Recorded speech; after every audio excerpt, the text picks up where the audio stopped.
Hi, this is Andy of Andy's Personal Development, and we are currently live in the breakout room. So, welcome, and we love being here for you with quality and value to inspire and to transform.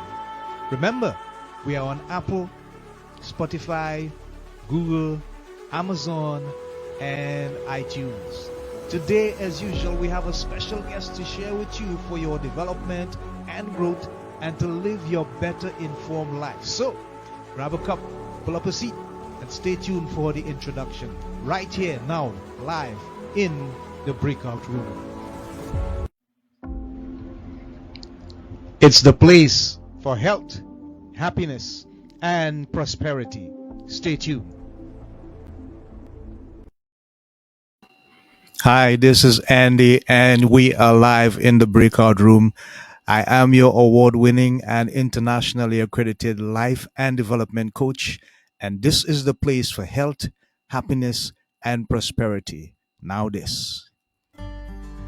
Our next guest in the breakout room is Julia Sullivan.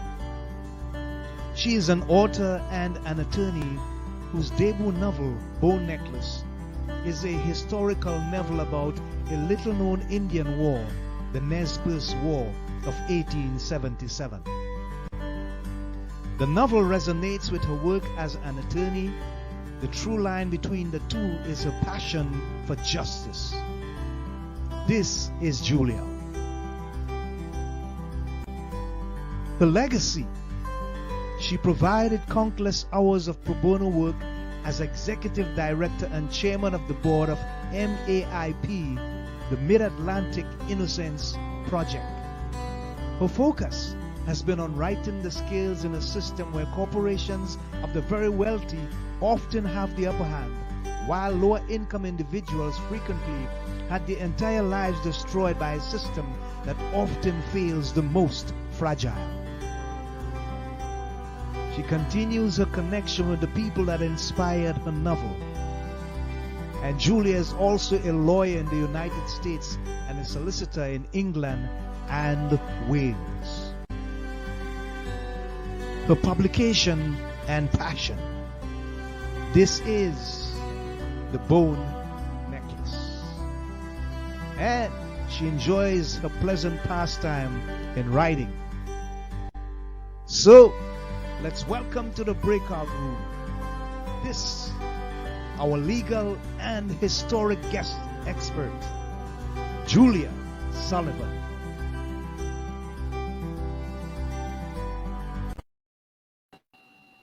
So we are live in the breakout room, and so is Julia. Welcome to the show, Julia. How are you doing today? Very well. Thank you for inviting me, Andy. I'm glad to All be here. right. Wonderful. So glad that you took the time out to be with us, and we are grateful and thankful for your presence. We know you're going to add some value to folks who would probably tune in later on the show. So, Julia, first of all, we want to ask you to just please tell us a bit about yourself. But I always like to give folks the opportunity to go back to the earlier days. If you could recall when you were a young lady growing up, maybe in Montana, wherever you grew up, how was it like for you in terms of life and the challenges that you may have faced at a very young age? How was life like for you back then? My dad was an Air Force pilot, Mm-hmm. and at the time, the Air Force moved us about every 2 years when I was Mm-hmm. growing up. Okay. So I was always a kid who took a long time to get comfortable in my new home. All right. And, uh, and about the time I found my new best friend, I'd find out we were moving again. Mm-hmm. But I was very fortunate because I'm the youngest of 5 children, and I have 3 older brothers and Yeah. a beautiful older sister. So all the girls in my class wanted to come to my house to meet my brothers, and Ooh. all the boys in my class wanted to come to my house to meet my sister. So Mm. I always had friends. Great. So I was very Wonderful. lucky in that way. Yes. Ah, sounds good. Sounds good.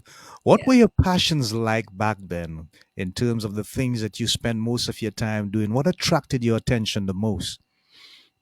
I love the outdoors. I love animals. I love hiking. I love gardening. I'm a runner, not a very good one, but I like to Mm-hmm. run. And so those have sort of always been my passions. Right now, I have horses. I ride horses. That's my thing when I have free time. So really, anything if I can get outside, I'm happy. All Anything. right. The Yeah, outdoors kind of person. I like that. yeah, Thanks yeah. for sharing, Julia. How did you adapt or create that passion for law and justice? What was it for you? Was it a life moving experience, or was it something that you always wanted to do growing up? Maybe looking at Perry Mason on the movies or stuff. What was it like for you? When I was about 10 years old, Uh huh. we moved from Virginia to Mm-hmm. Massachusetts, Okay. and a family member was wrongly accused of a crime in Oh. Massachusetts. Oh. And it was a very traumatic experience. I was Mm-hmm. young enough to understand the fear, um, the potential consequences, and my family had to mortgage the house to hire a lawyer. Oh. We went to trial, won an acquittal, but it had real life consequences on the person's employment, Mm-hmm. on his finances, on Yeah. his future, on his reputation. And I remember thinking that I never wanted to be in that situation where I was so vulnerable Mm-hmm. to a system that I didn't understand. Okay.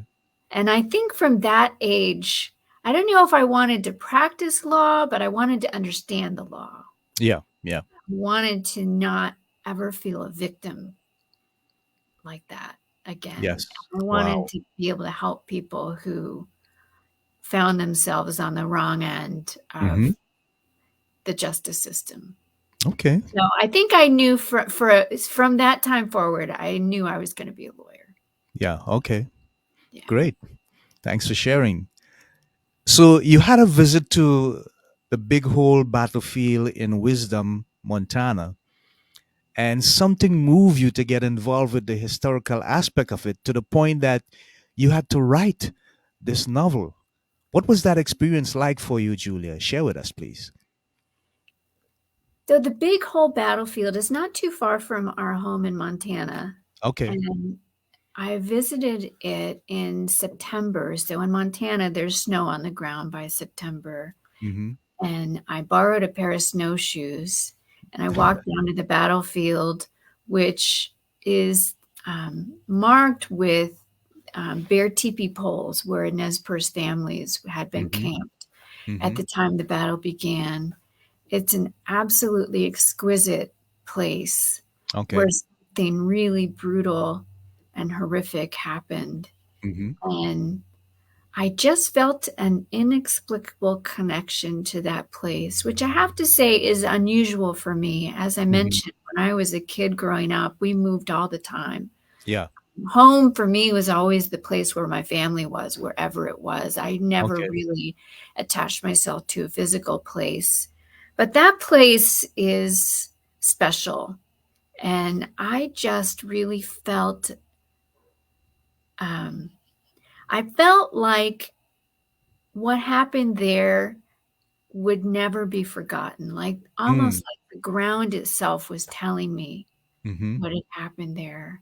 Okay. And I I became fascinated by the story. The Nez Perce story is so unique Mm-hmm. in so many ways that I was practicing law in Washington D.C. at the time. When I got back to Washington, I started researching the story. Okay. And writing has always been just a way for me to organize my thoughts. Right. So I started writing. I didn't know if it was going to be a law review article or a book, or I didn't know what it was going to be, but I just started writing. And I kept writing for almost 20 years about this story. It's been kind of an obsession of mine Hmm. for a long Yeah. time. kind of Right. inexplicably, but I finally wrote the story that I wanted to write about it, the bow Okay. necklace. Yeah. Right. Wonderful. Thanks for sharing. I'm interested in finding, if I could, a correlation between that aspect of the story of the Nez Perce War and that of, well, not so much the war, but the experience of the people leading up to the war and what they would have experienced after the war, and what is happening currently today in the world in terms of the imbalance in justice and the suppression by some aspects of the system that you see that people have to go through. Is there a connection somewhere, a correlation between that historical aspect of what they went through and what you're currently seeing happening in the world today? Yeah, one of the things I did was to research the origins of the war, how it Hmm. started. Yeah. And um have found generally that in studying American history and the conflicts in the West, um, Native American cultures are often portrayed as sort of fatally flawed in a way that made the destruction of those peoples inevitable. Yeah. It's a narrative that places the blame for what happened to those people and those cultures squarely on the Okay. victim. It was somehow their fault. Okay. And I, I think that's a lie. Uh-huh. Um, All right. I and so I wanted to know what really happened. And what I discovered is that in about 1860, trespassers on Nez Perce land discovered gold, Wow. and soon the Nez Perce land was overwhelmed with tens of thousands of trespassers, prospectors, and settlers who came in their wake. And um, and those trespassers set up their own laws on Hmm. this first land, Yeah. including a law that said no Indian Hmm. could testify in any case against a white person. Wow. Actually, the law said no Indian or Negro can Right. testify in any Yeah. case against a Yeah. white person. Yeah. And so for 17 years, these white trespassers would victimize the Nez Perce in every possible way. And the Nez Perce exercised amazing restraint in the face of every provocation. Hmm. Um, Murder, rape, any crime committed against a Nez Perce by a white person would not be prosecuted unless there was a white witness. Okay. And of course, the whites were willing to lie for each other, and the Yeah. juries Yeah. would be all white. Yeah. And so this went on for 17 years. And finally, the Nez Perce chief, Joseph, went Hmm. to the army and said, here's a list of 12 white people who have murdered Nez Perce. And Mm. I either want them tried in your court under your Hmm. rules for murder, Yeah. or I want them turned over to us and we'll punish them according to our system. Right. And the Army's response was to try to corral the Nez Perce onto a small reservation in Idaho. Hmm. It was to punish the Nez Perce Yeah. for being bold enough to speak Hmm. out. Yes. And um, the Nez Perce chiefs actually agreed to go to the reservation, understanding that the alternative was war. Hmm. But one young man whose father had been murdered by a white man, uh, the murderer was on that list. He decided to take the law into his own hands, Okay. and he went out looking for his father's murderer. Hmm.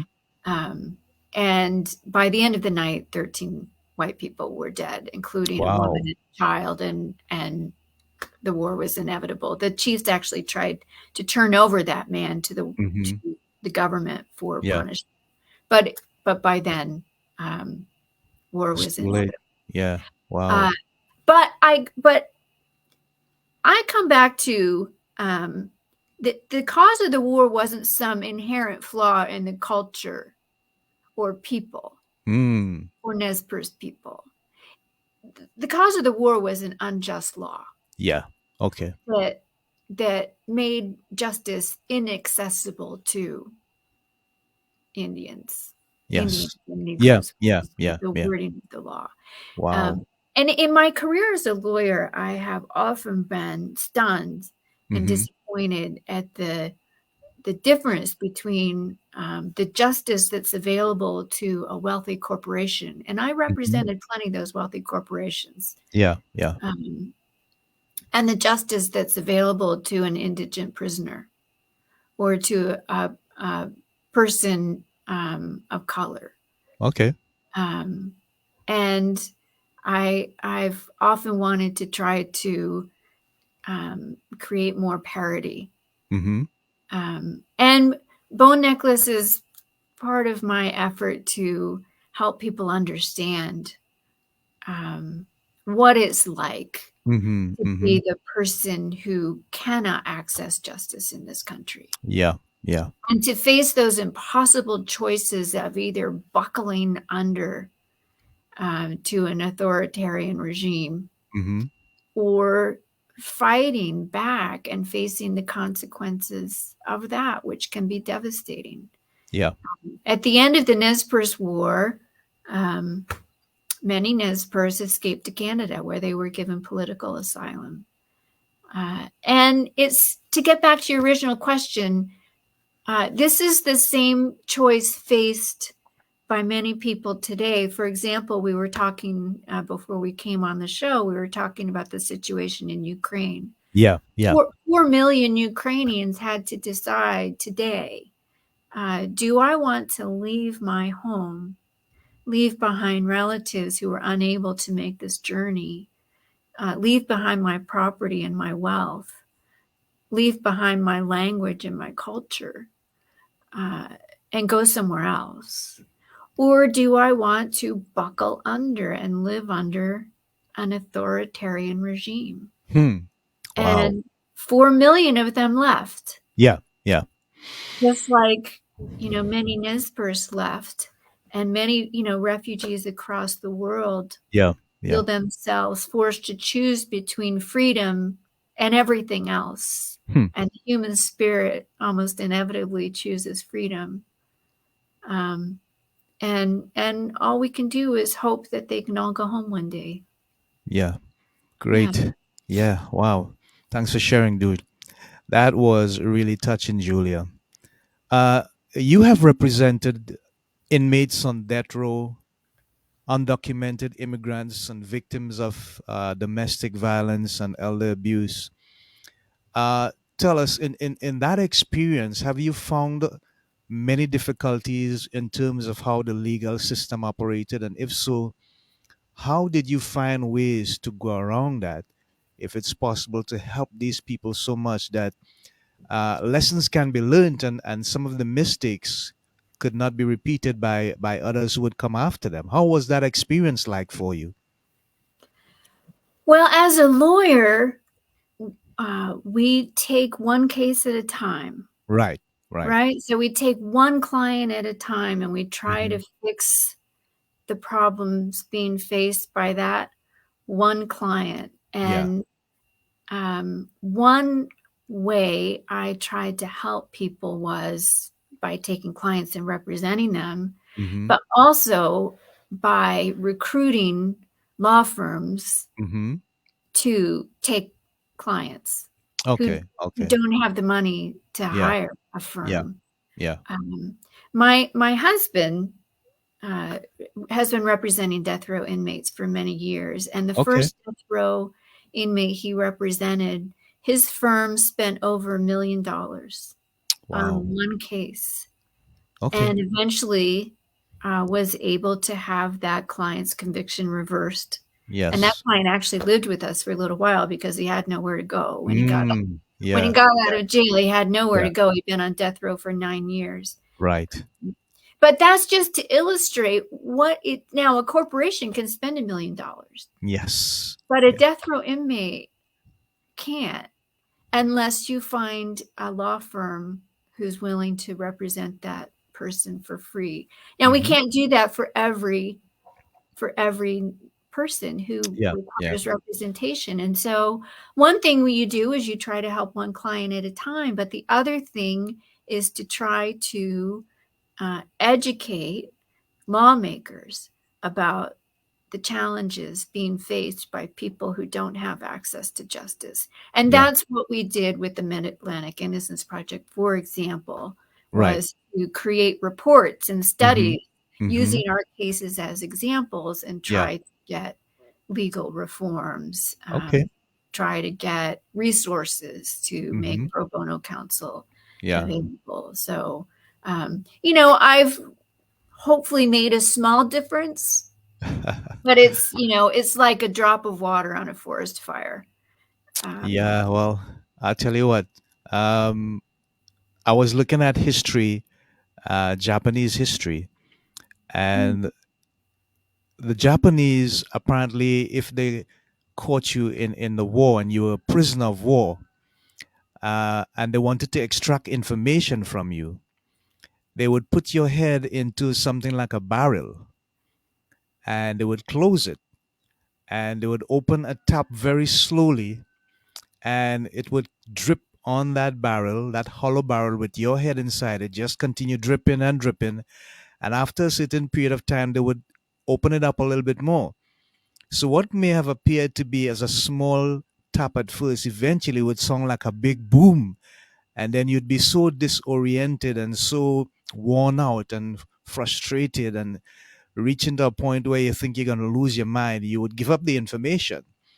So you may think that it's a raindrop or just a spatter, but that's the thing that makes the difference in this world. And I must commend you and your husband for that passion that you have for justice, for helping people and stuff. And so I'm interested. MAIP, was it started by you? Was it an original idea by you? You became involved to the point that you were the chairman and executive director. How did that come into being? How did it happen? Yeah, I can't claim any credit for starting it. Uh huh. One of the original Innocence Projects was started at Cardozo Law School Mm-hmm. by Barry Scheck and Peter Yeah. Neufeld, Yeah. who were brilliant lawyers. Yeah. And their work was so inspirational that other law schools and organizations around the country were created to do similar work. Okay. And, Okay.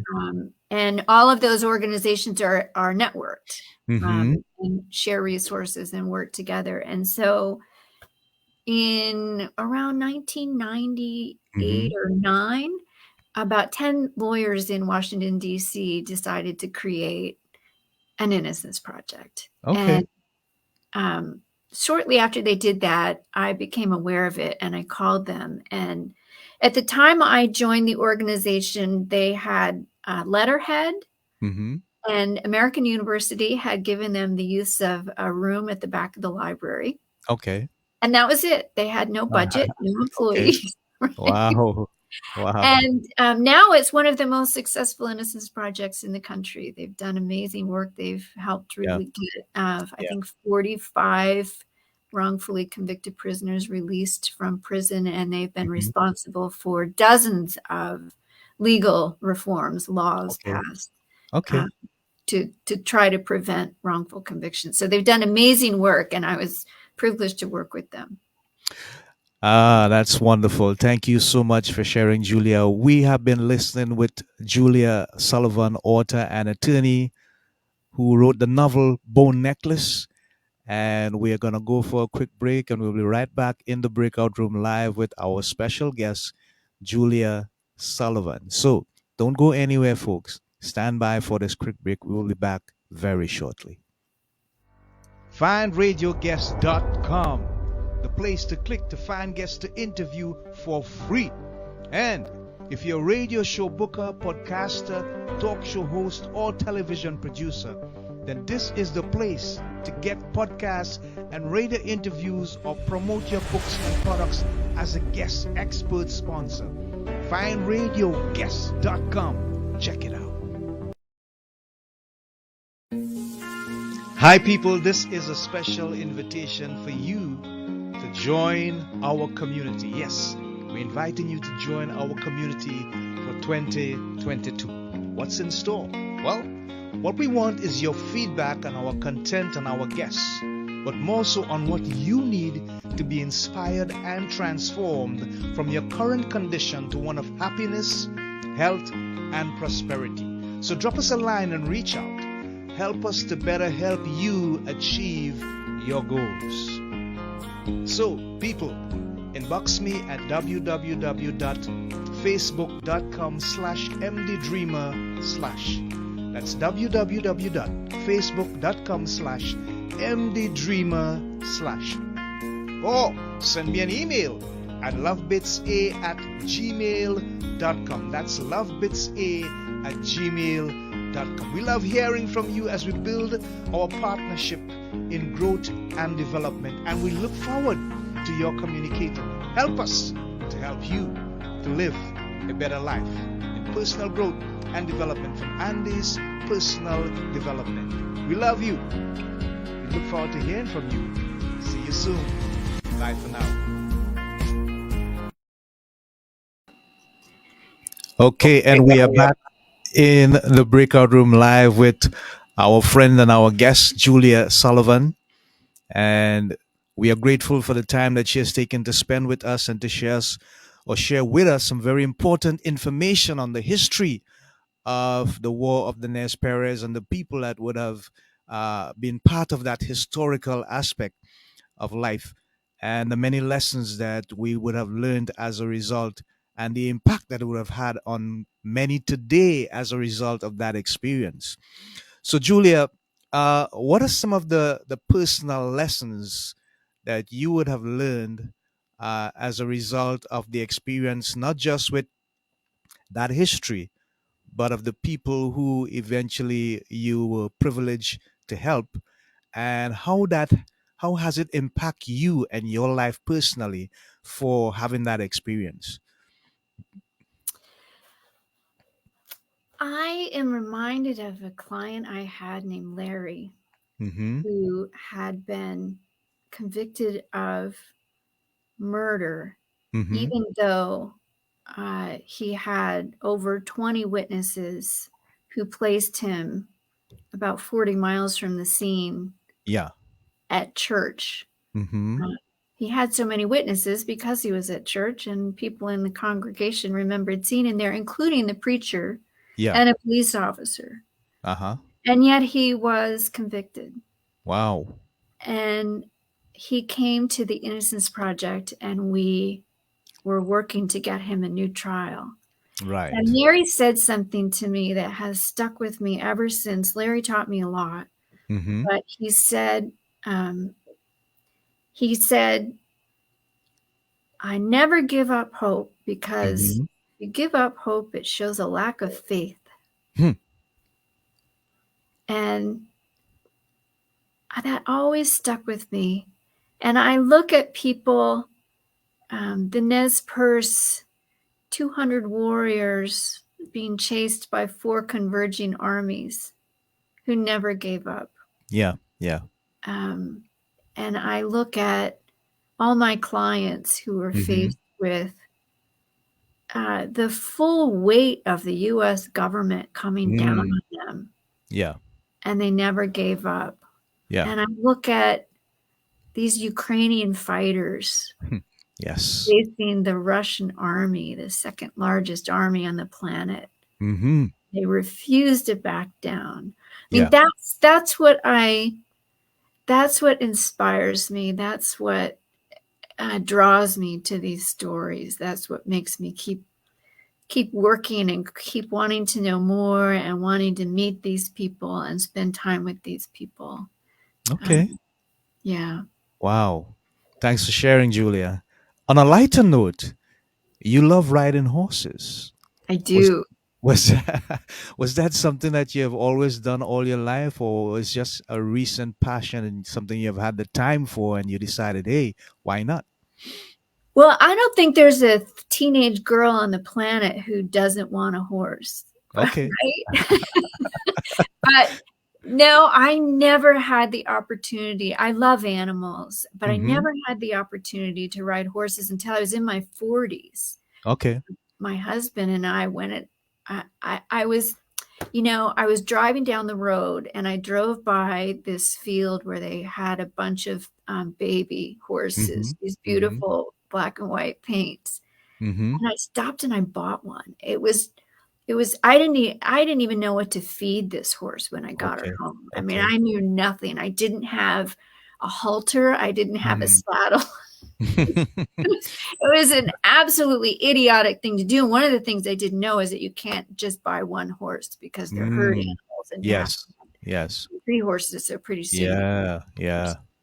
but they are the most amazing animals. So I've been taking lessons um, and showing horses now for almost 20 years. And they are the most amazing animals. And I'll tell you what, Andy, Mm-hmm. as you get older Mm-hmm. and you get slower and stiffer and less agile, Yeah.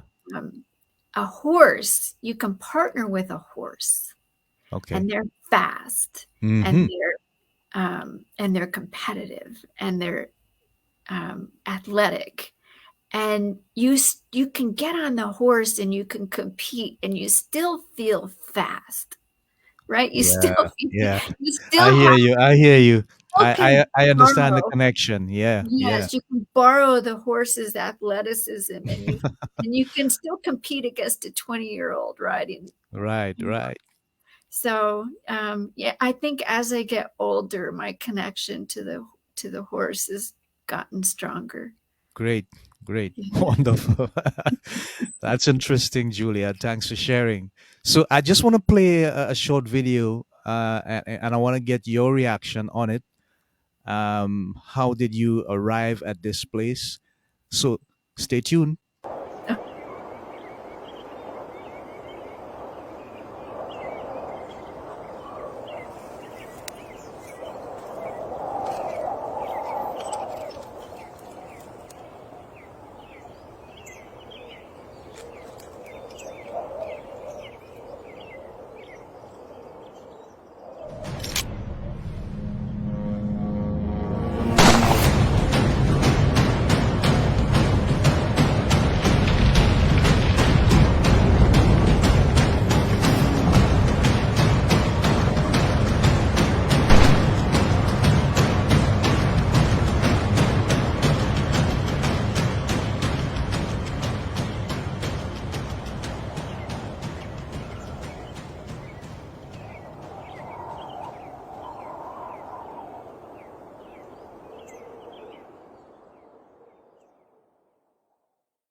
Wow, I had Wow. to take a minute there.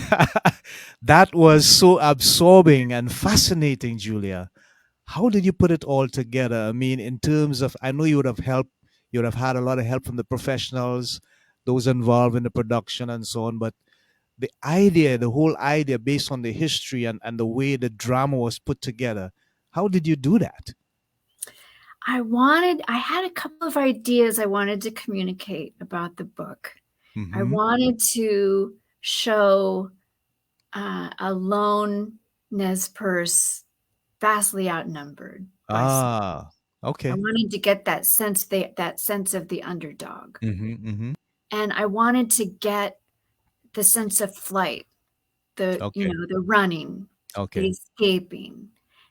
So I wanted that idea, and I also wanted to communicate with words at Mm-hmm. least that although um, many people think they know how a conflict between a Native American tribe and the U.S. Army is going to end, Mm-hmm.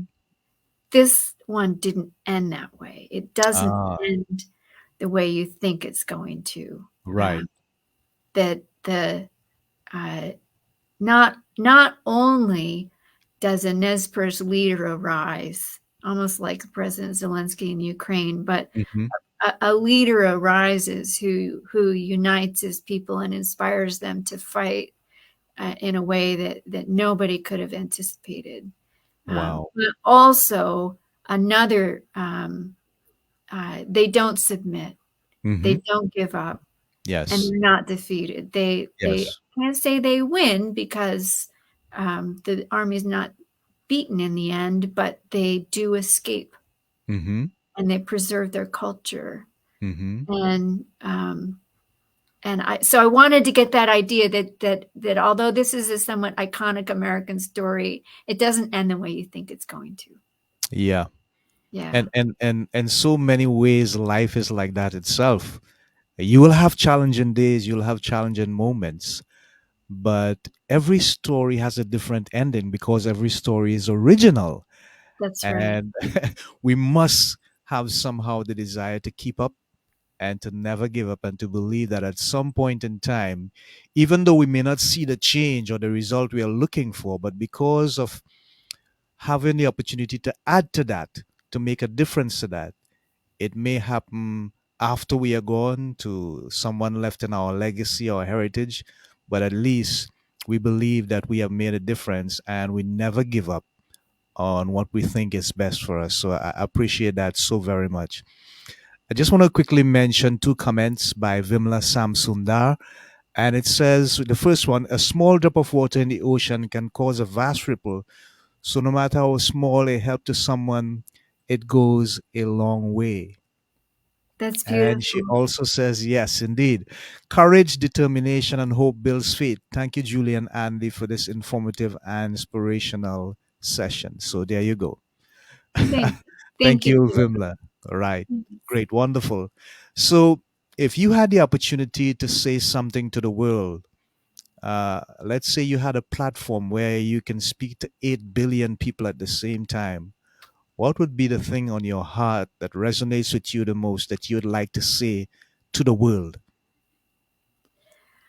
We are sometimes too inclined to view people who look different, pray different, love different than we do. Mm-hmm. And and sometimes even to demonize people that we Mm-hmm. don't understand. Yeah. Yeah. And uh, but if we take the time to get to know them, Mm-hmm. then instead of building walls, we can build bridges. Yes, indeed. Yes. One of the messages I tried to convey in my book, Bone Necklace, was that there was no reason why this war had to happen. There was no Mm-hmm. reason why the Nez Perce and the trespassers couldn't have lived together Mm-hmm. in peace, except that they assumed they couldn't. Yeah. Yeah. Wow. So, so I would just urge people to stop judging and start getting to know each other. Okay. Great. Wonderful. Thanks for sharing, Julia. That was touching. Um, the future is ahead of us, and we all have plans, we all have goals, visions, something that we ultimately want to accomplish. Is there anything else that you feel you need to do that's still ahead of you, and you're looking forward to doing that? Maybe not as a personal accomplishment, but a career accomplishment, working with the MAIP or whatever. But what does the future look like for Julia Sullivan? Well, I have two projects that I'm working on. I'm starting another book. Right? Hopefully, this one won't take me 22 years like Bone Necklace did, Okay. because I don't Yeah. know how many more years I have to, Mm. right? Yeah. But I've started another book, which I'm pretty excited about, and Okay.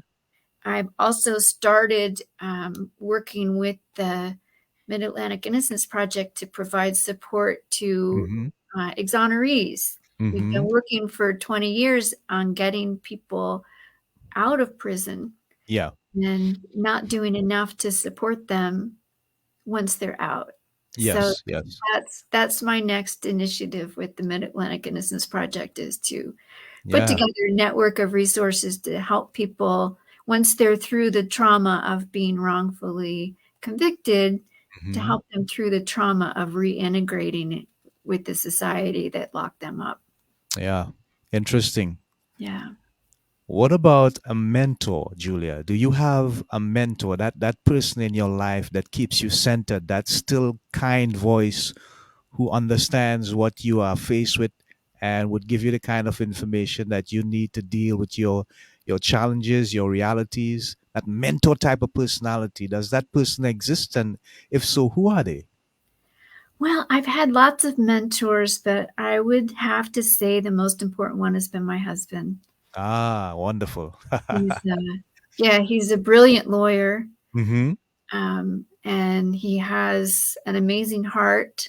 He's Mm-hmm. not a person who does the right thing because it's the right thing. Right. Um, and he's definitely the person I talk to about my goals, my frustrations, my Mm-hmm. aspirations, my disappointments. And Yeah. he's been amazingly supportive. When I decided to stop practicing law Mm-hmm. and start writing a novel, which was financially um, a really insane. You he said was it. Okay. he was Yeah, yeah, yeah, yeah. he's always been my champion whatever I decide to do. So Wonderful. yeah, I'm very Sounds good. blessed. All Very, right. Great. very Great. blessed. Great. Uh, if there's one thing that you could change about what is happening in the world today, what would it be? Oh, in the world, I think I'll say Mm-hmm. in the United States. Mm-hmm. Sure. No problem. I would try to do something about the polarization of our politics, Mm. where Okay. everybody seems to think that they have to pick a side and Mm-hmm. defend everything done Mm-hmm. by that side Yeah. and Yeah. criticize everything done by the other side. We've lost the center. We've lost Mm. our core. Yeah. We've lost those areas where bipartisanship and agreement, and we have created an environment where compromise is viewed as weakness Yeah. Yeah. Yeah. instead Mm. of strength. Okay. Okay. Compromising is hard. Yeah. There's nothing weak about compromising. It's hard. Right. Right. Right. Um, I don't know how to do it. I actually started a political action committee Oh. to try to support political candidates who Mm-hmm. are willing to build consensus. All right. That's Yeah, interesting. That's that's interesting. that's what I would change. Yeah. All right. I want to have a little bit of a fun, and I can tell that you like having fun, Julia. So I'm going to give you a choice of one or the other. Okay. I'm going to begin with ham and cheese or peanut butter and jelly. Oh, peanut butter and jelly for sure. Really? Yes. Why? I've always loved peanut butter and jelly. I think it's my mom. Maybe this is why when I was a kid, my mom used to make me peanut butter and jelly sandwich Mm. every day for school. Uh huh. And she'd put peanut butter on both sides of the bread Mm-hmm. and then the Mm-hmm. jelly in the middle. So the jelly Mm. didn't melt through the bread because I did not like Oh. soggy jelly bread. And she'd Wow. always make a little heart in the peanut Mm-hmm. butter Mm-hmm. before she put the jelly on. And I couldn't Wow. see the heart, but I saw her make the heart. Ah, okay. I don't know. I think I've always had a special place in my heart for peanut butter and jelly. Great. Thanks for sharing, Julia. We have come on that note to the end of this episode. It has been fantastic spending this time with Julia Sullivan, author and attorney. She wrote the book Bone Necklace, a historical novel about a little known Indian war, the Nez Perce War of 1877. Very interesting and very intriguing indeed. So, we're going to give Julia now a minute or so to just share with you her personal information. If you need her to speak, you need to consult with her, or to get her book. She's going to give that information to you right now. So, go ahead, Julia. You are on the front. So my website is www.juliasullivanauthor.com. You can pre-order Bone Necklace, which will be released on June 3rd. And you can also send me an email on the site, and you can find all of my social media links. So I hope you'll visit my website, www.juliasullivanauthor.com. Thanks. Great. Thank you for sharing. You are so wonderful, and we thank you for being our guest on our show in Andy's Personal Development and the Breakout Room on the Love Bits A channel. This is the time that we say so long to you people. We thank you so much for your commitment, your support, and your love and your subscriptions. We pray that everything would turn out to be well with you guys, that you continue to believe in your dreams and hope in your visions, and that we help you to achieve health, happiness, and prosperity. So, this is Andy from Andy's Personal Development, along with our guest Julia Sullivan, saying so long, goodbye for now, Godspeed, Shalom, Namaste. Until next time, see you guys soon.